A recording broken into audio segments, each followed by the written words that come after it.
Welcome to the Adventures in CRE audio series. Join Michael Belasco and Spencer Burton as they pull back the curtain on everything commercial real estate and introduce you to some of the top minds in the industry. If you want to take your skills to the next level and be part of a growing community of CRE professionals across the world, this is for you. All right.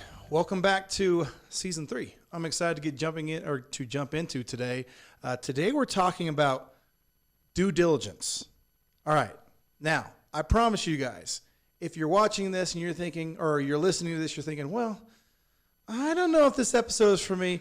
I promise you, we have stories, we have cases, a lot of things that are going to really simplify and make this process of, finding problems, finding out whether or not you really do have a deal, a lot more fun and entertaining to listen to than just strictly jump through a checklist of due diligence items. So to get us started, Spencer, let's turn it over to you and or Michael. Which one of you guys want to start? Michael's taking this one. I was going to say Michael's the due diligence man. I can take it. As our good friend here, Sam, had said, this can be a very tedious, task-oriented, check-the-box process. And so to explain it and walk through it would probably not be the best for everyone that's listening out here. So we're going to define this at higher levels.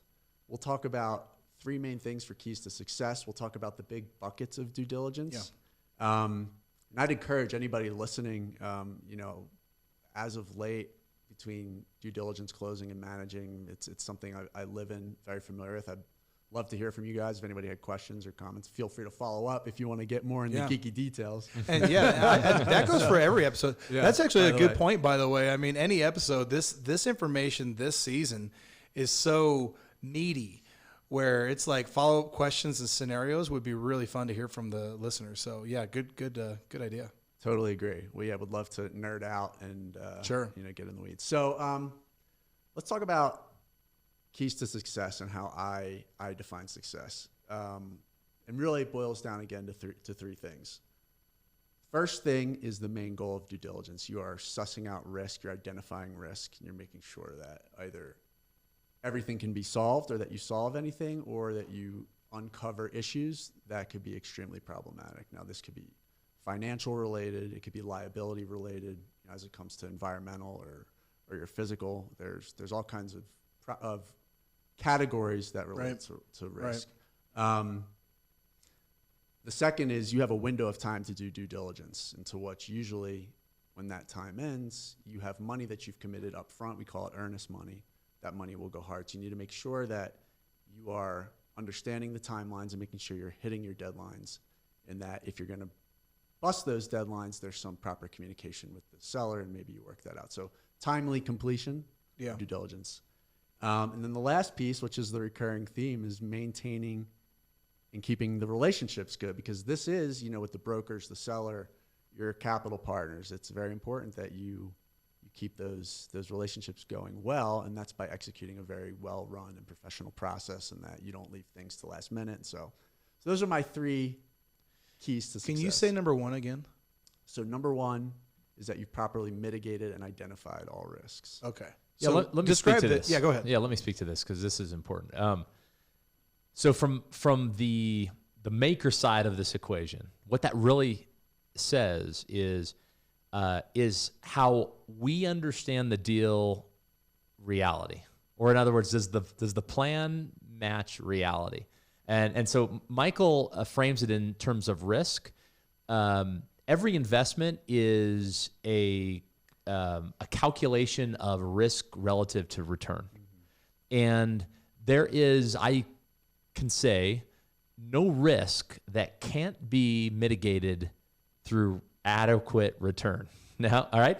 Even the greatest of risk can be mitigated through adequate return. Now, it doesn't mean, though, certain buyers, certain investors may not have the appetite for risk, and therefore would pass on a deal even if the return was sufficient. But really what Michael's job in the due diligence team is to help all of us understand, does the plan or does the risk return calculus match the reality? Right.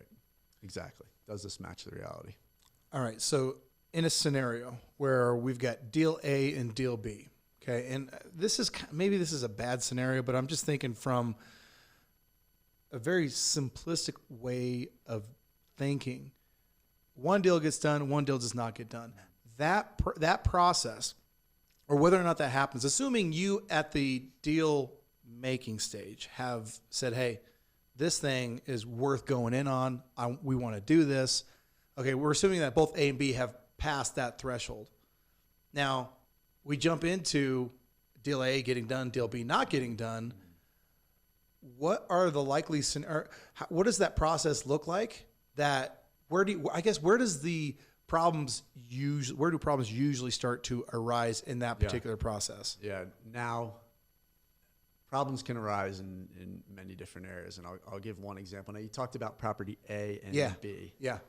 And I'll give you an example of the same subject matter where property A went through and property B did not make it through. And it ultimately, in these two scenarios, when you find risk and you uncover risk, there is a process by which you work with the seller, if you're the buyer, and you try to come to some resolution. Usually the seller's obligated to mitigate, or you work out some reasonable solution, especially if it's financially related, which as is the case with these examples. So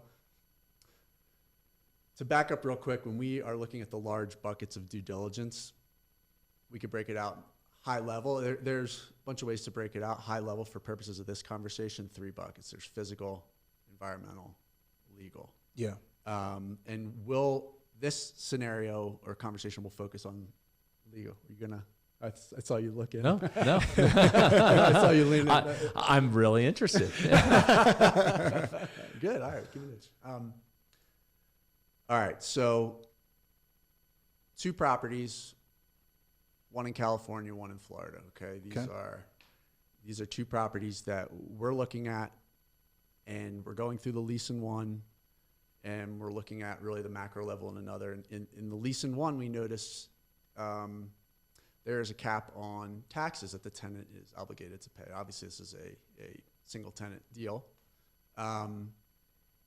And in our understanding, in our underwriting, what we look at the cap to be the actual amount that we would be obligated to pay, or the property would be obligated to pay based on our understanding of how the taxes would be worked out once we own the property. There would be a bust in period 1, and there would be further increases thereafter. So you're looking at owning this property long term. Well, the way we understood this property to be was that we would have no tax obligation, and that's how we underwrote it. So, you look and you see the scenario. You can maybe challenge the taxes. You're bringing in, tax specialists, attorneys, figured all this out. It could become very messy. So we simply go back to the seller. We do this underwriting, probably go back, adjust our underwriting.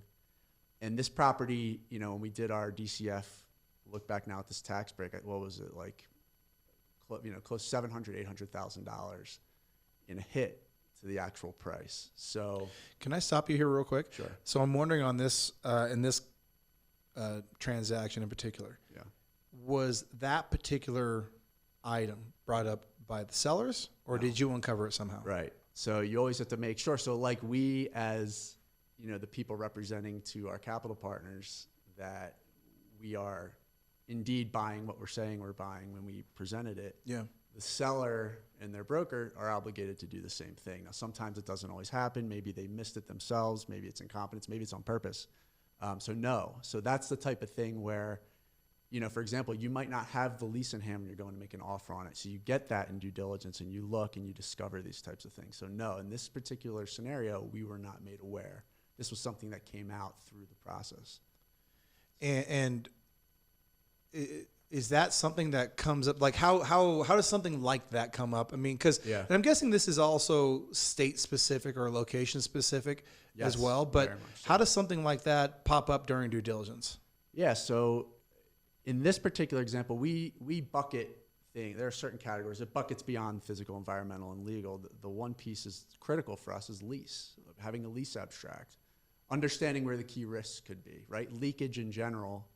And if you don't know what leakage is, basically you understand a building to have certain OpEx costs or CapEx costs, and anything above that you discover is considered leakage. Okay. So, well, leakage is what you can't recover, I guess. Yeah, sorry. So we discovered this leakage in the building, right? So leakage is what you can't recover. We weren't anticipating having any leakage in this property, and this became discovered within the lease review. Okay, so I didn't mean to take you off of No, the great. example, because I know, so in this deal, this tax situation comes up. You then go back to the seller, start to negotiate, or whatever the case may be. I don't know if this is the deal that closed or didn't close, so I wanted to get back to that. So you go back to the seller with something that to them is untenable, because they look at the market and, in their mind, $700,000 is, in relation to this property is out of market to them, and it was out of market to us. And so we did as much as we could. We had many conversations with them. Ultimately ended up that we could not go forward with this property, so it ended up getting kicked out. So it's curious. You wonder if that was the first time that they learned that, when they go back to the marketplace, how they then adjust for that, for that new information, because they can't go back. I mean, I guess they could, but it doesn't seem like a realistic thing to do. Yeah. So they, we went deep on it, to which they didn't, and we had our value, we valued that and did our research and came to that conclusion, and to which they may or may not take, right? And it's interesting to think about when they go back out to market, what they say. Now they should disclose that going forward. In my opinion, they're obligated to. Oh, absolutely. So how do you address these items with a seller? Right, so something comes up like this, a tax cap that results in leakage that you hadn't expected. How do you go back to the seller? How do you frame this? What are some techniques there that you could offer? So first off, to your point in a previous episode, it's communication. It's immediate. If there's something you've discovered and you think it's viable, you go back immediately and you say, "Hey, I think we've discovered something. It's good. It's good." Not format. What's the word I'm looking for? It's good. It's just a good tactical approach. Yeah, it's good tactical. Good manners almost, yeah. Yeah, it's like you get Good out there, you get in form. front of it. Yeah, you're open. Yeah. You say, "Hey, we've discovered this issue. How do you want to address this? Here's what we think." You do research. You make sure that you have something to go back with about why and what the potential is, and you go back and you have that conversation. There may be a price adjustment. You just want to make sure that you're like upfront about that, but you try to resolve it all the way. So it's constant conversation. How do you want to react? And every situation is different. I don't know if you're thinking of anything specific in terms of. Can I ask a question real quick before we move forward? I'm wondering, during due diligence, how often this goes back to renegotiation? Because if you were to find something like that, I'm guessing there is a situation where even if you do uncover something like taxes that you weren't expecting, you could have salvaged that deal by renegotiating the price. I'm wondering, in your capacity of doing due diligence, does it frequently go back into renegotiation, or is it rare? Now, most times, in my experience personally, like the property is represented as is. Now, actually, if I could, going back and doing the math, I'd say 20 to 25% of the deals actually do fall out, in my experience, that I've worked on through due diligence based on that. But it's partly, I would chalk it up many times to them not being aware of it. Almost always, it's never intentional or like intentionally trying to mislead, in my experience, or based on my perspective. Yeah, you might disagree because we see some of the same stuff, but it's always a discovery, and it feels like it's new news to them. But you never know. Go ahead, Spencer. I was just going to say, it's an interesting dynamic between, say, the acquisitions team in an acquisition shop, or the development team in a development shop, and the due diligence team. Right? The due diligence team, they are not emotionally attached to the investment, and you are, and we are, and we have, we've presented the deal, we've put the deal under contract because we like it. And so there's always a tension between the due diligence team and our team, simply because of that fact. And I think that's healthy, by the way. I think it's healthy. Really, they're taking the skeptical eye, and we're advocates for these investments. And so in scenarios such as the one that Michael shared, those sort of scenarios is very much we want to get involved at that point. Yeah. Right. We want to. You want to get involved in the renegotiation. The renegotiation. Yeah. Mainly because we want the same thing as the due diligence team, but we also see the upside as well as the downside, and it's our ultimate job to calculate the risk, and their job to bring the risks to us, and then collectively as a company or the investment committee, depending on the structure of the decision making, decide whether this new discovered risk is properly mitigated either through return or through some other mechanism. So here's a question. So Spencer, when you've got a deal, you go under contract, you send it off to Michael, and it's going through due diligence. Do you have an anticipation as far as like over the year? Do you have an anticipation that, hey, 10% of these aren't going to go, or whatever the number is, are not going to go through, and you kind of know that beforehand? Or are you thinking you have a filtration process? I think on episode 2 of this season, or 3 maybe, you had talked about what you currently do. You underwrite a ton of deals, and then you're focusing on that top 5%. And then I'm guessing you're narrowing it down even further from there to the point to where what you're looking at is, in your mind, right within strategy, right? Or else you wouldn't otherwise move on it. So I'm wondering, with that mindset going in, do you still maintain a position of where you say, hey, just by the nature of deals, getting deals done, we anticipate to lose X% of these deals? Look, we don't want to lose any. Right. I mean, attrition, just the nature of the business. 20% is too high.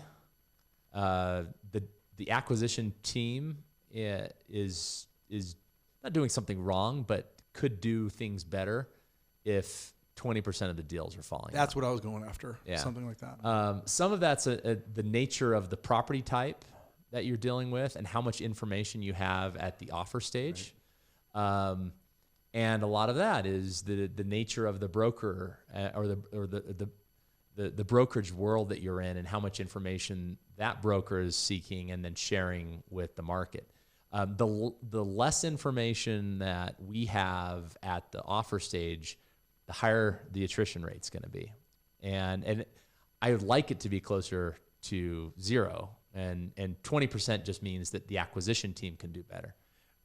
That's my next question. So the acquisition team can do better. So in the last episode, I talked about my capacity as a loan officer and how when I presented a deal or a loan package, in this case, to an underwriter, I would like to have as comprehensive an upfront presentation of what I was doing as possible.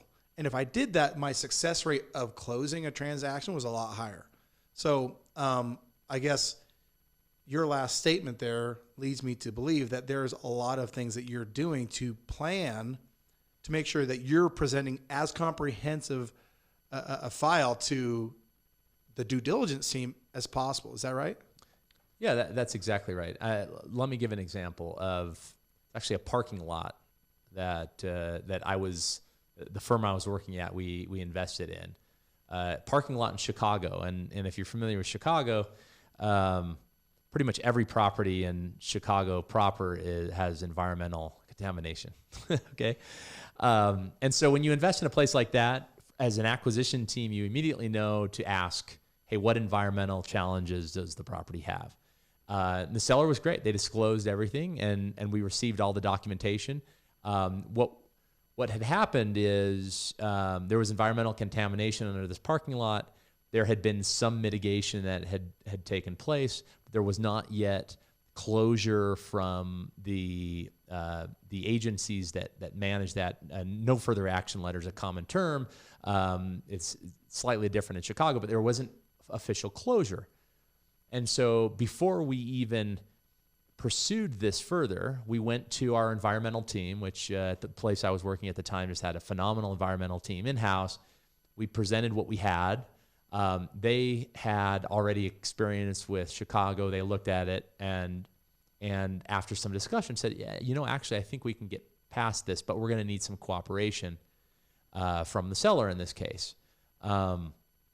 and so ultimately we went forward with it, knowing eyes wide open what we were getting ourselves into, and by the way, the return and the opportunity outweighed this risk. And this ultimately was a carried land play. When we say carried land play, meaning there's income that the land is generating, but our long-term objective actually is to develop this property. So we'll carry the land with some income, in this case parking income, and long-term we're going to develop. And pretty much every development in Chicago has some environmental risk and contamination that has to be cleaned up, and we therefore factor that into the pro forma.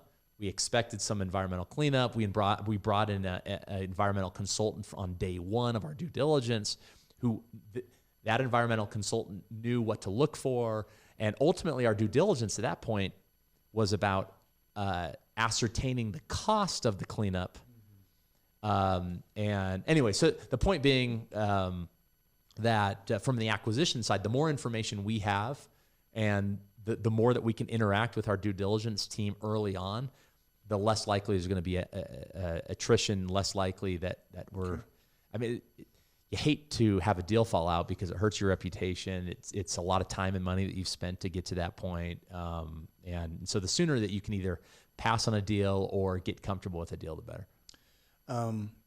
So we had started out, we had deal A and deal B, right? Yes. And deal A really took us in an interesting direction because we were able to kind of see, you had this fallout, what happened, and that kind of took us down a nice little, discussion here. So deal B, you had a similar thing happen. I'd love to hear kind of that situation and how you salvaged that deal. Yeah. So this was another tax issue. Now this was out in California. So it was not in the lease. This comes from just experience. And luckily I had been in California and had known, and as we were going through this, it had caught up during due diligence what basically the issue is around tax for this certain property. So when you get your initial underwriting or you get your OM and you're looking at it, you'll take the tag, you'll take your historical statements, and you'll just project them forward. You'll assume taxes are a certain amount, and that's that. In California, the interesting thing is, I believe it's Prop 13. So what happens is when a building trades, the value of that building gets reassessed. Now, prior to that building trading, it's capped every year. The tax is capped every year, 2% increase. That's as much as it goes. So if you bought a building in 1960, you're just riding 2% increases every year, and then you go to buy it in 2020, just imagine the hit, right? And in this particular deal, we were on the hook for property taxes in this one. So we had realized that throughout our due diligence that there was going to be this reassessment at the building. I think the building was bought 10 years prior. It was the last time it traded. So there was going to be a significant bump in the tax. So we had found that. We had then gone back to the underwriting. Spencer's team added that in, and the value changed. So we went back to the seller, and in this case, the seller actually did not realize that. So the broker went back to the seller and said, "Look, this is going to come up for any other buyer in the future. Yeah. Most people are going to figure this out at some point. So why don't we try to work this out?" And so that became a negotiation, and we ultimately got to a good place where the seller was happy, we were happy, and we were able to close. So that was a good outcome. There was a reduction. I want to say it was roughly $200,000 in the price, so it was sizable, and it ended up working out. Well, I think so the only piece I'll offer here is, first off, every offering is different, and the amount of information that is shared with the buyer varies greatly, right? And in this particular case, there was a pro forma that was created by the seller's team that pro forma then resulted in a value. This was a very simple single tenant deal. So that value that was ultimately the value that we were willing to pay was based on a pro forma. Well, in due diligence, the pro forma became obvious that the pro forma wasn't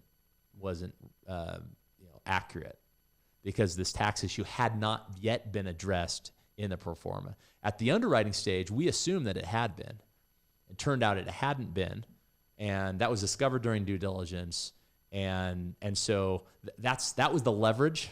That my point is, like, why would a seller do that? Because, you know, the buyer should have known. Well, we had been not led to believe, but it was our understanding that that the tax reassessment had already been accounted for in the pro forma, and that wasn't the case. And therefore, it was just a matter of going back to the seller and the seller's representative and saying, hey, this pro forma that this value is based on, we don't think it's right, and this is the reason.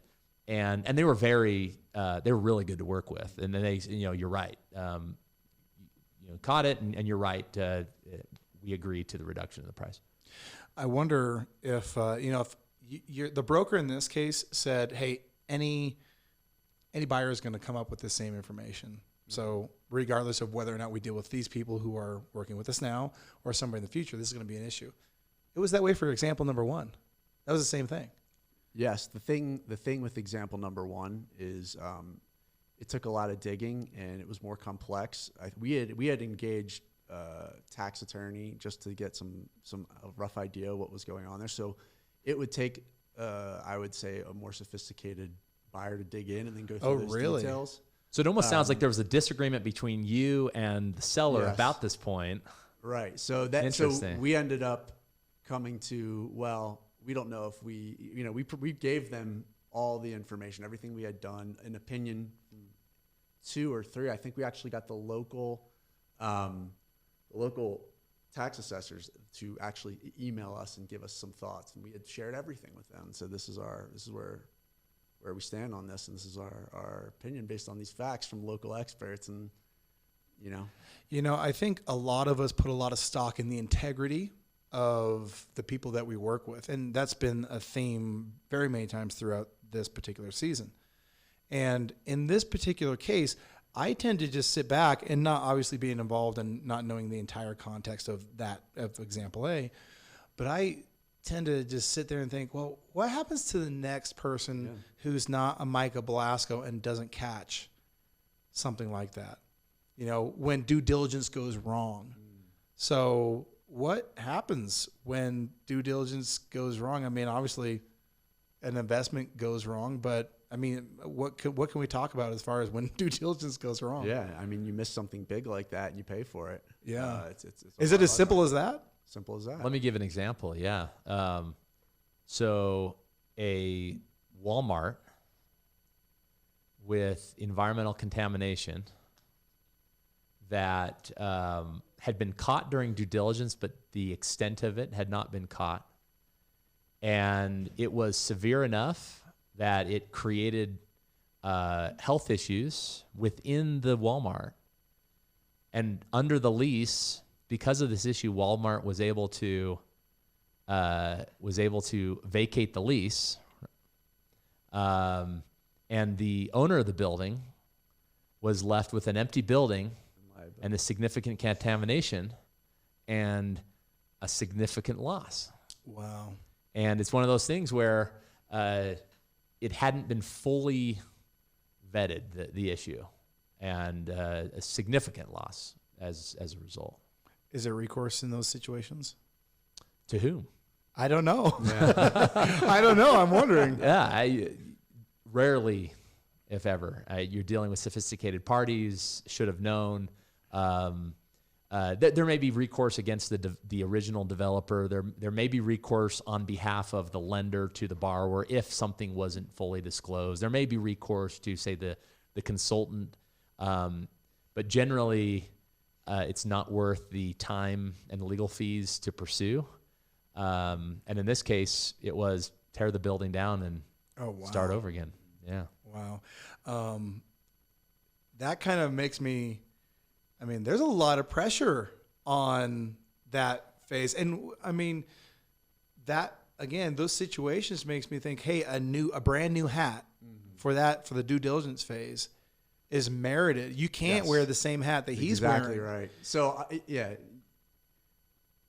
throughout my real estate career, I've worn, a couple different hats. Now I put on that hat to and I can't put on the hat of the acquisition team Right. to say, or the sourcing team to say, I need to make this work. I need to be the voice in the room that says this doesn't work. And we need to have that debate out in the open, not internally in my head to justify anything. I just can't do that. But to your point, to the pressure, I wouldn't call it pressure as long as you have a process laid out by which you're checking off all the boxes and you've gone through all your pieces. So you need to have an organized process through each of these things, you know.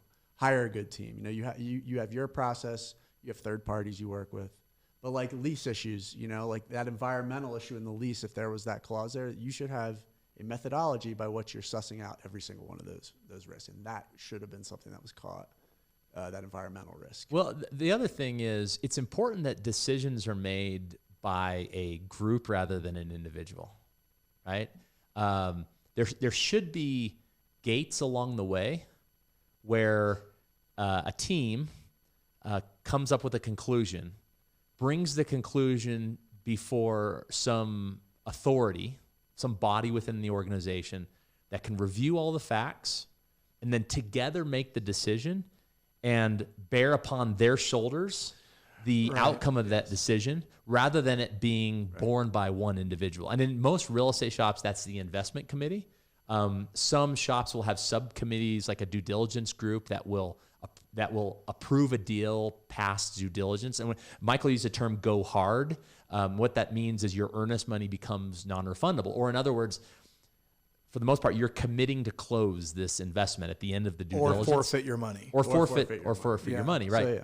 And so it's, to me, healthy for an organization to put the onus of that decision on a group rather than an individual. And that allows the individual to be forthright in everything that they're learning, but also to not feel the stress of, I have to make the right decision here or it's all on me. Right. But the stresses of making sure you're identifying that, like the bad outcome in this type of scenario is that a risk becomes discovered that was never identified, you know. So that's where having a solid process by which you're identifying risk is critical. Well, and let me just make one more point on this. So it's easy for an institution to have that framework.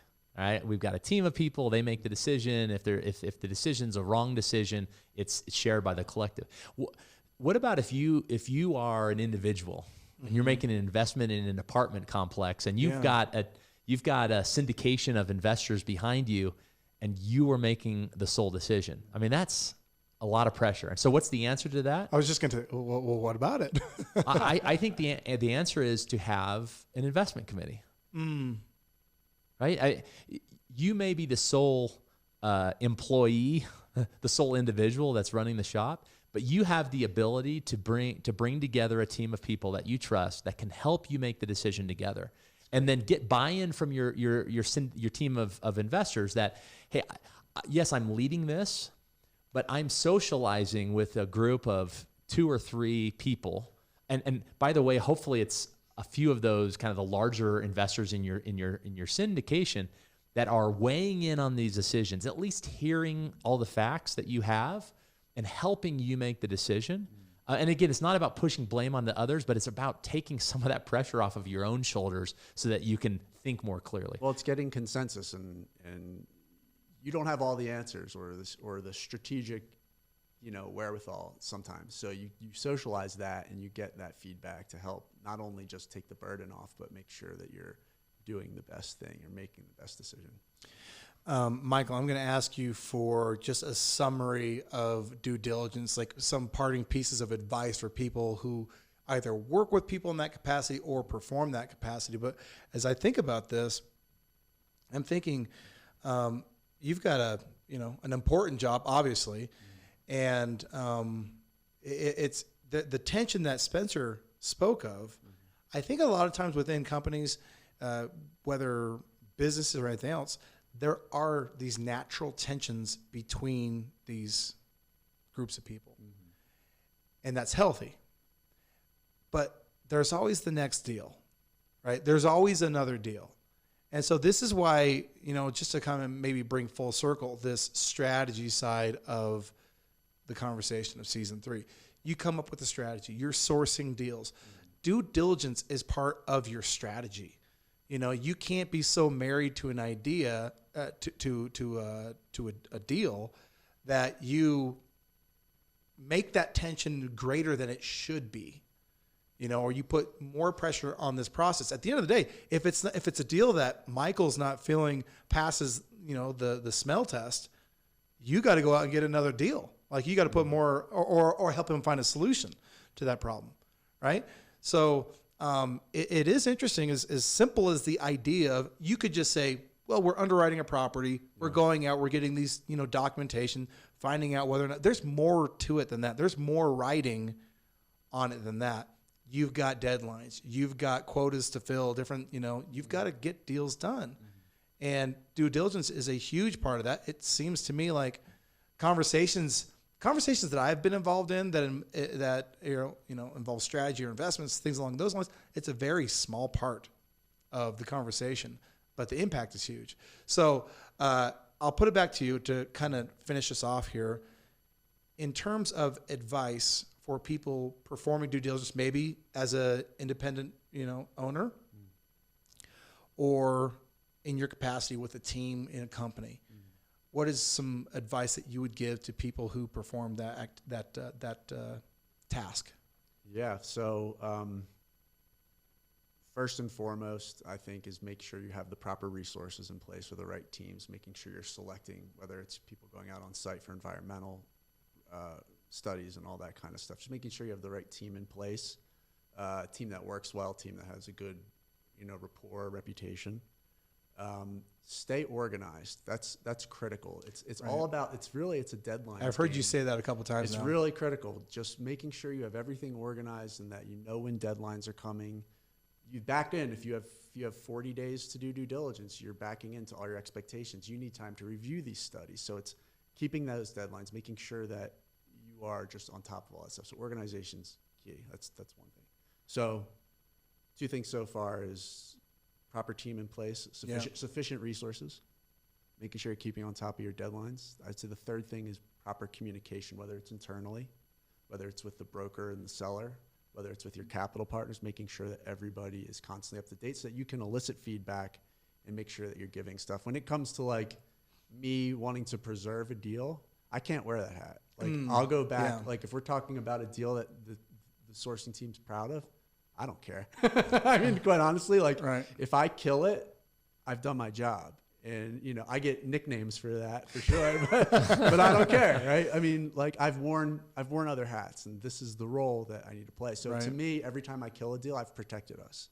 And they can say, hey. And there's another deal coming. Right, but they could also push back in the committee, right? And that's Spencer's point, so well taken. It's like, I could be hard on something, and there could be 3 other people in the room, and they're like, well, actually, that's not right. And, you know, I'm not always right. I'm not right, you know, plenty of times. And so you get that consensus, you know. So that would be my 3rd piece, which I'm just going to piggyback off Spencer's, you know, make sure you have the resources to vet and you're making those decisions. So. Well, I got to say, for something that seemed like potentially there was some potential danger heading into the due diligence, the topic of due diligence, I feel like I've learned a lot, you know, both the stories, the mindset, maybe most of all, the relationship between, you know, the doers and the makers and the doers. I think it's very valuable just to, from a communication standpoint, to understand what everybody's perspective is.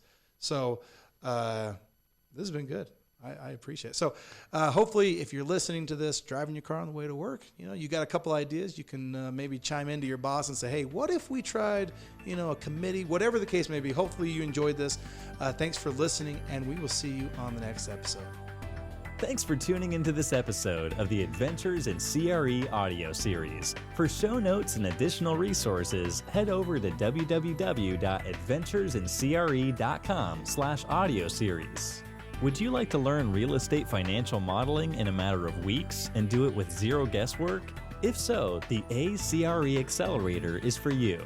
The Accelerator is a step-by-step, case-based program designed to teach you exactly what you need to know and in the order you need to know it, so you can gain both the knowledge and experience to take your career to the next level. To see if the accelerator is right for you, go to www.adventuresincre.com/accelerator.